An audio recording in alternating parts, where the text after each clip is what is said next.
தம்பி சீமானும் தம்பி விஜயும் இன்றைக்கு RSS பெற்றெடுத்த பிள்ளைகள் என்பது அம்பலமாகிவிட்டது. பாஜகவின் பிள்ளைகள் என்பது அம்பலமாகிவிட்டது. பிரபாகரன் பெயரை சொல்லி தமிழ்நாட்டு மக்களை ஏமாற்றி விடலாம் என்று கணக்கு போட வேண்டாம், சொல்ல கடமைப்பட்டிருக்கிறோம். திகாரர்கள் பேசாமல் இருக்கலாம், திமுக காரர்கள் வாய்மூடி மௌனித்து இருக்கலாம். திருமாவளவனால் அப்படி இருக்க முடியாது. திமுகவும் திகாவும் அமைதியாக இருக்கலாம். அதற்கு பல காரணங்கள் இருக்கலாம். நாங்கள் உயர்த்தி பிடிக்கிற அரசியல் திராவிடம் என்கிற சமூக நீதி அரசியல். அது திமுகவுக்கு சொந்தமானது அல்ல, அது திராவிடர் கழகத்திற்கு மட்டும் சொந்தமானதல்ல.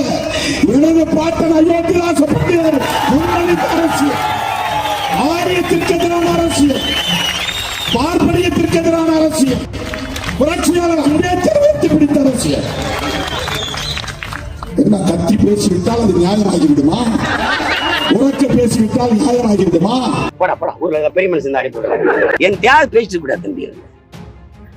நான் சொல்றேன், சில பேரை நீங்க சட்டசபை பாராளுமன்றத்துக்கு அனுப்புறதுக்கு பதிலா வைத்தியர் ஆஸ்பத்திரியில் வச்சு நல்ல மருத்துவம் கொடுத்து கட்சியிலே உனக்கு ஒண்ணும் இல்லை. இதை பழைய கஞ்சியை ஒரு வாரத்துல எச்சி தட்டு ஊற்றி ஊத்துறாங்க. சாப்பிட்டு பேசாம படுக்கணும். சும்மா வந்துக்கிட்டு பிரியாணி சாப்பிடாங்க, வீட்டுக்குள்ள போய் விருந்து சாப்பிடலாம் ஆசைப்படக்கூடாது. ஒரு துளியெல்லாம் மதிக்கிறாங்களா உன்னைய? நீங்க எல்லாம் ஒரு பட்டிமன்ற இடத்துக்கு முடிவுக்கு வாங்க. சீமான் யாரு? சீமான் திமுகவின் பீட்டியமா, இருங்க பாரதிய ஜனதாவின் பீட்டியமா? நான் தான் திரும்ப சொல்லிட்டேன், நீங்க தாண்டா மாறி மாறி என்னைய தமிழ்நாட்டின் பீட்டியம்ங்கிறீங்க, திமுக அகில இந்திய பிஜேபியின் பீட்டியம். அவன் அதை நல்லா பிடிச்சிக்கிட்டு சங்கி தொங்குறான் பாருங்க, சங்கி தொங்கி பிடிக்கிறான் பூரா. உனக்கு சனாதனம்னா என்னன்னு தெரியுமா? தெரியாதுல. சனாதனம்னா என்ன? சனாதன ஒழிப்பு பேசுவோம். சனாதன ஒழிப்பு, சனாதன ஒழிப்பு. சரி, இதுவரை திமுக பொது தொகுதியில ஒரு ஆதி தமிழ் குடி தேவேந்திரர் அல்லது பறையர் யாரையாவது நிறுத்தணும்னு சொல்லு கேட்டா, இங்க தமிழ்நாட்டு அமைச்சரவையில ஆதி திராவிட நலத்துறை தவிர ஒரு தொகுதி கொடுத்ததா சொல்லு, ஒரு அமைச்சரவை கொடுத்ததா சொல்லு. ஆனால் இதெல்லாம் பேசாத காமராஜ் ரட்டமலை சீனிவாசன் அயோத்திதாச பண்டிதருடைய பேரன் பரமேஸ்வரனை கூப்பிட்டு சேகர்பாபு இருக்கிற அறநிலைத்துறைக்கே அமைச்சரப்பட்டார். இன்னைக்கு இருக்காரு அந்த இடத்துக்கு.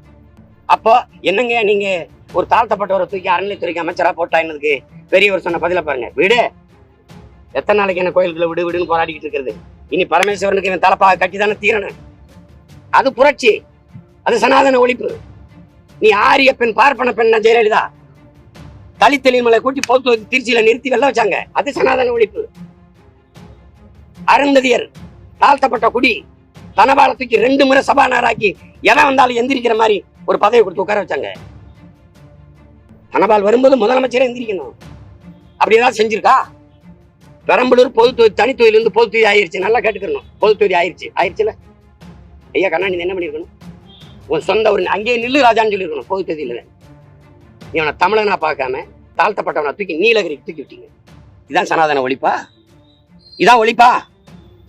சரி, இன்னைக்கு மினிஸ்டர் இருக்கும், நீங்க இருக்கும்போது ஐயா கருணாநிதி இருக்கும்போது நீங்க துணை முதல்வராக இருந்தீங்களே, டிப்டி சீஃப் மினிஸ்டரா, அப்படி ஒரு ஆதி பறையரை தூக்கி அல்லது பல்லரை தூக்கி போடு பாப்பா, தேவேந்தரை தூக்கி போடு பாப்பா. சனாதன ஒழிப்புக்கு முயற்சி. வேங்க வேலை எடுத்த நடவடிக்கை என்ன? இந்த கோயில பூட்ட போட்டி வந்த கோயிலுக்கு அந்த ஊர் பேர் என்ன? மேல்பாதியில நீ கோயில திறந்து உள்ள போய் கும்பிடான சனாதன ஒழிப்பு முயற்சி. நீ பூடி சாவி எடுத்துட்டு வந்து சனாதன ஒழிப்பு என்ன சனாதன ஒழிப்பு? சரி விடு, கூட்டணியில எங்க அண்ணனை வச்சிருக்க. இந்த தமிழ் மக்கள் பெரிதும் நேசிக்கிற போற்ற பக்க ஒரு தலைவன், இந்த ஒடுக்கப்பட்ட தமிழ் மக்களுக்கு போராடி இருக்க ஒரு தலைவன், நாங்கெல்லாம் பெரிதும் மதிக்கிற எங்க அண்ணன் திருமாவளவனை சிதம்பரம் தொகுதியை விட்டு வேற தொகுதிக்கு பாராளுமன்றத்துக்கு நீ பரப்புரைக்கு ஏன் கூட்டி வந்த? அதே கட்சியை சார்ந்த ஐயா ரவிக்குமார் நிற்கிற விழுப்புரத்து கூட நீங்க கூட்டி வரல. ஏன் நடக்க போற தேர்தலில் எங்க அண்ணன் திருமாவளவன் தொகுதிக்கு பிரச்சாரத்துக்கு நீங்க கூட்டிட்டு போவீங்களா? கூட்டணி கட்சியின் கொடியில விடுதலை சிறுத்தைகள் கொடியை மட்டும் ஏறி அர்த்தம் வேண்டா காட்சி வேணுமா உங்களுக்கு? இதான் சனாதன ஒழிப்பா? கூட்டணி கட்சி தலைவர்களின் படத்துல அவர் படத்துல மட்டும் வெள்ளத்தால ஒட்டி மறைச்ச வேதம், இதான் சனாதன ஒழிப்பா? நீங்க எல்லாம் உட்காரும் போது அவரை எங்க உட்கார வைக்கிறீங்க? உங்களுக்குள்ள இருக்கிற அடுக்கே கொடுமையான சனாதனம். வீட்டுக்குள்ள ஐயரெல்லாம் கூட்டி வந்து பூஜை பண்றது, அது சனாதன ஒழிப்பா? அப்போ ஒழிப்பா சொல்லுங்க. கொடுமை சனாதன ஒழிப்பு. நாங்கள் சனாதன ஒழிப்பு ஒரு முயற்சி கூட எடுக்கல, ஒரு சின்ன காலடி கூட எடுக்கல. இன்னும் ரெட்ட கோலை முறை இருக்குன்னு, இன்னும் ரெட்ட கோலை நீ வெக்கப்படு, வச்சு கூட செத்துப்போ. நீ தானே தலாலான் இருக்க, அதை ஒழிக்க முடியல, அப்புறம் சனாதனத்தை ஒழிக்கிற நீங்க எல்லாம் நல்லா கவனிச்சுக்கீங்க. நீ உங்களுக்கு காட்சி இருக்கு, ஆவணம் இருக்கு, நான் எடுத்தாரேன். தம்பி வன்னியரசு கூட இருக்கிறாரு. அவர் பதிவு பண்ணதான் நியூஸ் 1 தொலைக்காட்சியில. பொது குளத்துல எப்படி நீங்க குளிக்கூடாது, பொது பாதையில் எப்படி நடக்கூடாது, அப்படி பொது தொகுதிக்கு நீங்க எல்லாம் ஆசைப்படலாமா அப்படின்னு கருணாநிதி அவர்கள் கேட்டாரு எங்களை பார்த்துன்னு தம்பி வன்னியரசு நியூஸ் 7 நேர்காணல பேசினது இருக்கு. ஆதி தமிழ்குடி பழங்குடி பறையனை நீ பொது தொகுதிக்கு ஆசைப்படலாம்னு கேட்ட நீங்க சனாதனத்தை ஒழிக்கிறீங்களா? சனாதனத்தை வேண்டும்னு தொங்குற அவனுக்கும் உனக்கு என்ன வித்தியாசம் இருக்கு? இப்ப நீங்க தான் சனாதன ஒழிப்பு பேசுறீங்களா? பிறப்பு ஒக்கும் எல்லா உயிருக்கும் என்று மறைபாடிய வள்ளுவ பெருந்தகையிலிருந்து தொடங்கி இருக்குது சனாதன ஒழிப்பு, சனாதன எதிர்ப்பு. அதுக்கு பிறகு வள்ளலார், எங்க தாத்தா வைகுந்தர், எங்க தாத்தா வள்ளலார் வந்து தொடர்ந்து வருது.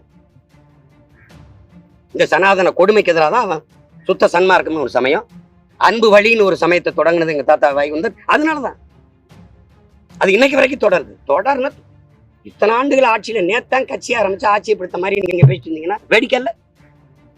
75 ஆண்டு ஆட்சி கட்சி தொடங்கி 60-50 ஆண்டுகளுக்கு மேல நீங்க தான் ஆண்டிருக்கீங்க. சின்ன பசங்க நாங்க வந்து 16 தேர்தலில் 22 தொகுதி பொது தொகுதி கொடுத்தேன். 42 தொகுதி ஆதி தமிழ் குடிகளுக்கு, மீதி 2 தொகுதி பழங்குடி மக்களுக்கு, 44 தொகுதி அரசியல் அமைப்பு கொடுத்தது. நீங்க என்ன கொடுத்தீங்க? கம்யூனிஸ்ட் கட்சியாவது மார்க்சிஸ்ட் பார்ட்டி இங்க நிறுத்தி ஒருத்தரை ஜெயிக்க வச்சிச்சு பொது தொகுதியில. அப்படியேதான் முயற்சி எடுத்தீங்க. நான் 22 தொகுதி கொடுத்தேன். 21ல 16 தொகுதி கொடுத்தேன் பொது தொகுதி. நீங்க என்ன பாராட்டணும் இல்லை, பெருமைக்கு செய்யல, என் கடமையா செஞ்சேன். அப்படியேதான் செய்வீங்களா? உண்மை சனாதன ஒழிப்புன்னு வாங்கிட்ட பேசினா ஒளிஞ்சிருமா? சாதி ஒழிப்புன்னு ஒளிஞ்சிருமா? அதுக்கு முயற்சின்னு இருக்கு. அவன் விரும்புவான், அவன் ஏற்றதால் விரும்புவான். பிறப்பின் அடிப்படையில் பேதம் இருக்குன்னு சொல்லுவான். அது அவன் வேதம் சொன்னது. ஏன் சொன்னது? பிறப்பு ஒக்கும் எல்லா உயிருக்கும். ஏன் வேதம் சொன்னது? அது நான் என் வேதத்தை தான் கடைபிடிக்க முடியும். தம்பியின் கருத்துல உடன்படுறேன். ஆனா அந்த கருத்தை நீங்க வந்து நம்ம புதுசா சொன்னது மாதிரி நினைச்சுக்கிட்டு நாங்க தான் சனாதனத்துக்கு அதை பேசுறதுக்கு உங்களுக்கு கருத்து சரி, பேசுறதுக்கு உங்களுக்கு உரிமை தகுதியே இல்லை. ஏன்னா அதுக்கான எந்த முயற்சியும் நீங்க இந்த இடத்துல எடுக்கல. எங்க ஐயா ராமதாஸ் கட்சினா பொதுச் செயலாளர ஒரு தேவேந்தரர், ஒரு ஆதி தமிழ் கொடி, ஒடுக்கப்பட்ட தமிழ் கொடி தான் இருக்க முடியும்னு சட்ட விதி இருக்கு கட்சியில. இன்னைக்கு வரைக்கும் எங்க அண்ணன் வடிவேல் ராவன் தான் பொதுச் செயலாளர். அப்படி ஏதாவது உங்க கட்சியில் இருக்காங்க சொல்லுங்க? இருக்க? எதையதே மாத்துறாங்க, அரசியல் சாசனத்தையே மாத்துறான், பேரையும் மாத்துறான். அப்படி ஒரு விதி இருந்தா மாத்துங்கள. இந்த கருத்துல நான் உடன்படல. எனக்கு பிறப்பின் அடிப்படையில் பேதம் இருக்குது, மனிதனில் உயர்ந்தவன் தாழ்ந்தவன் இருக்கிறான்னு நீ பேசு. நான் அந்த கருத்துல உடன்படல. இது இந்த பிஜேபியில எந்த கொம்பாதி ஒம்பன் வச்சாலும் நான் உடன்பட மாட்டேன். மனித பிறப்புல, மானுட பிறப்புல உயர்ந்தவன் தாழ்ந்தவன் பாகுபாடு மாற்ற எவனும் என் எதிரிதான். எங்க கோட்பாடு இருக்கு. எங்களை வளர்த்தவன் எப்படி? யாரு மேல கீறினாலும் ரத்தம் ஒண்ணுதான். ஆக மொத்தம் நீங்க நானும் 10 மாதம் தான். எங்களை வளர்த்தவன் வறட்சியாவது ஏதடா, பணத்தையாவது ஏதடா, இலச்சி தோல் எலும்பில இலக்கமிட்டு இருக்குதோ சிவாக்கிரு. கொஞ்சம் நஞ்சல்ல. பாரதி வாழ்ந்ததை விடவா, பாவேந்தன் வாழ்ந்ததை விடவா? நீங்க வந்து சாமியார்கள் எல்லாம் வருவான், அவனுக்கு சனாதனம், அவனுக்கு சாதி மதமும் 2 கண்கள். மதத்தின் வேர் சாதி. அவன் எண்ணிக்கை இவ்வளவுதான். அவன் நாங்கள்லாம் இப்ப யாரால் இந்துஸ்னு போய் எங்க கூட வேணா அவன் 10 பைசா தர மாட்டான். ஒரு இடத்துல ஒரு 50-500 ஓட்டு கூட வாங்க மாட்டான். அப்ப நாங்க போய் ஓட்டு போட வேண்டியிருக்கு. நாடாரு, தேவரு, கோனாரு, மரவரு, வன்னியரு, கவுண்டரு, முத்தரையரு, தேவேந்திரரு, பறையர் எல்லாம் நாங்க இந்துன்னு கருதி போய் போட்டாதான். அதனால அவனுக்கு சனாதனம் வேணும், பிறப்பின் அடிப்படையில் பேதம் வேணும். அவன் தான் சொல்றானுங்க. நாயில கூட இருக்குது, இது பமேரியன், இது அல்சேஷன், இது கோல்டன் ரெட்ரீவர். நாயில இருக்கு, அப்ப மனுஷால இருக்க கூடாதா? டே நாயே, அந்த முன்னாடி நிக்குதுல, அதுக்கு நாயின்னு அதுக்கு தெரியாதரா நாயே? அதுக்கு நாயின்னு பேர் வச்சது நான் தான். பன்னிக்கு தெரியாத பண்ணியே அது பண்ணின்னு நான் தான் பண்ணின்னு பேர் வச்சிருக்கேன் மனுஷன். இதுக்கு தென்னை மரம் தெரியுமா? சொல்லுங்க. இதுக்கு பாம்புக்கு தெரியுமா? நான் பாம்பு, அதுல என் பேர் நல்ல பாம்பு அப்படின்னு சொல்லுவா. அது சொல்லி தெரியுமா? இவங்கள மாதிரி ஒரு மனித பிறப்பில் உயர்வு தாழ்வு பாராட்டி தாழ்த்தி சக மனிதனை தன்னை போல எலும்பு, நரம்பு, சதை, ரத்தம், பசி, உறக்கம், கனவு, கண்ணீர் கொண்ட சக மனிதனை தாழ்த்தி வீழ்த்தி சுகம் காணுகிறதுக்கு பேரு நோய், மனநோய். அவனுக்கு அதான உயிர் கொள்கை. அவன் மதத்தின் வேறே சாதியில இருக்குன்னு நம்புறான். சாதியின் தலை மதம், அந்த மதத்தின் தலைவன் கடவுள். நீங்க அண்ணல் அம்பேத்கர் வந்து தெளிவா எழுதிருக்காங்க. நீங்க படிங்க. என்ன சொல்றாருன்னா, பிறப்பின் அடிப்படையில் பேதம் கற்பிக்கிற இந்த வர்ணாசிரம கோட்பாடு, சனாதன கோட்பாடுங்கிறது 3000 ஆண்டுகளை தான் இந்த நிலத்துல இருக்கு. ஆரியர்கள் வருகைக்கு பிறகு முதல்ல மனிதனை நம்ம வந்து பிரிச்சு போட்டா அதை நம்ம நம்பலை, எதிர் கிளர்ச்சி பண்ணோம். அப்ப அதை நம்ப வைக்க மதத்தை உருவாக்குனாங்க. மதத்தை நம்ப வைக்க கடவுளை கொண்டு வந்தான். கடவுளை நம்ம இல்லைன்னு இருக்கும்போது கடவுளை நம்ப வைக்க வேத இதிகாச புராணங்களை உருவாக்கினார்கள். நாம் நம்பினோம், அடிமையானோம். எழுதிட்டாரு. நான் ஏதோ பெரியாரை ஏற்றி பேசி அவமானப்படுத்திட்டேன், அசிங்கப்படுத்திட்டேன்றாங்க. இதை விடலாம் பெரியாரை அசிங்கப்படுத்துறது கவலைப்படுத்துக்காத இருக்கா? பெரியாரை பற்றி ஐயா கருணாநிதி கடந்த காலங்களில் பேசுனது நான் இன்னும் இழிவாவே பேசுறதே இல்லை. ஏன்னா நான் கடந்து வந்த பாதை, அது நான் நடந்து வந்த பாதை, இது வழி நடத்தும் பாதை. எனக்கு தெளிவான புரிதல் இருக்கு, பக்குவப்பட்ட இடத்துல இருக்கு. என்னை வளர்த்து என்னை உருவாக்கின தலைவன் அப்படி. இதனால சும்மா போட்டு பேசக்கூடாது. இளம் பெரியார் அவர்னா என்ன பெரியாருக்கு உனக்கு பெரியாரு மூத்திர சட்டியை இங்க போட்டிருந்தாரு, இவர் சின்னதா ஒரு சட்டியை போட்டிருந்தாரா? தம்பி, புகழ்ந்து பேசி வாழ்றதுன்னு ஒண்ணு இருக்கு. அது அந்த காலத்துல இருந்து நம்ம மரபுல இருக்கு. பசியோட ஒரு புலவன் வருவான், ஏதாவது மன்னனை புகழ்ந்து பாடி ஏதாவது சாப்பிட்றதுக்கு வாங்கிட்டு போலாம்னு. எங்க என்னை புகழ்ந்து பாடுங்கன்னு அரசியல் உட்கார்ந்து பாட வருவான். இவன் பாடுவான். பசியோடு இருக்க புலவனுக்கு யானையை பைசா கொடுத்துட்டான். அவனுக்கு சோறு இல்லாம யானை கட்டி கொடுத்தா அவனுக்கு எங்களுக்கு எப்படி சோறு போடுவான் யானைக்கு? இந்த மாதிரி தான் நம்ம முன்னோர்கள். அது மாதிரி புகழ்ந்து பாடு. முருகன் சொல்லுவாங்க, அவையே எங்க என்ன 1 2 என்று வரிசைப்படுத்தி பாடுங்க. அது மாதிரி தான் பாடணும். அது திமுக இருக்கவங்க பேசுறாங்க, சரி வழி இல்லை. இவருக்கு என்ன வேற தெருவில் வந்து கையேந்தி நிற்கிறாங்க. ஆனா உள்ளூர் ஒரு தெருவில் இருக்கேன். என் பையன் வந்து மாவீரன் இருக்கான் பாருங்க, குனிய சொன்னான். உள்ள முத்தம் கொடுக்க கூப்பிடாம இருக்குன்னு குனிஞ்சு பண்ணணும். டப்புன்னு ஒரேடியா மூஞ்சி அடிச்சு சிரிச்சுக்கிட்ட அம்மாட்ட ஓடிட்டான். அப்படித்தான் பாக்குறேன். கொஞ்சம் என் மகன் மாவீரனோட கொஞ்சம் பெரிய பையன் புரியுதா? உங்க ஆளுகிட்ட கேள்வி தம்பி, என்கிட்ட எத்தனை தடவை கூட்டணிக்கு பேசுனாங்கன்னு கொஞ்சம் பேசு பாரு. உங்க பெரிய முதலாளியே அனுப்பினதெல்லாம் இருக்கு, கொஞ்சம் கேட்டு பாரு ஆமாவா இல்லையான்னு. இப்போ உங்க ஆளுக்கு கூப்பிட்டு தான் இருக்காங்க, பேசிட்டு தான் இருக்காங்க. சும்மா ஏதாவது தெரியாம சின்ன பிள்ளை எல்லாத்துக்கும் பதில் சின்ன பிள்ளை. ஸ்டாலின் ஐயா தான் சொல்றாரா? இரு தம்பி கொஞ்ச நேரம் இரு தம்பி, பேசிட்டு இருக்கும்போது பெரிய மனுஷங்க என்ன சொல்றாங்க. என் தம்பி அமீர் எடுத்த படத்துல பருத்தி வரல படா ஊர்ல பெரிய மனுஷன் தான் அனுப்பி விடுறாரு. அது மாதிரி அவரு ஏதோ சொல்றாரு. இந்த பாரதிகிட்ட போய் பாரதி கனகலிங்கத்துக்கு பூணூலை போட்டு விட்டான்.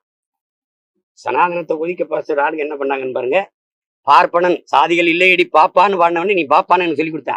அவன் செஞ்ச வேலை கனகலிங்கங்கிற பறையனை கூப்பிட்டு பூணூலை போட்டு இன்னையில இருந்து நீ ஐயண்டா போடான்னா. அது சனாதன ஒழிப்பு.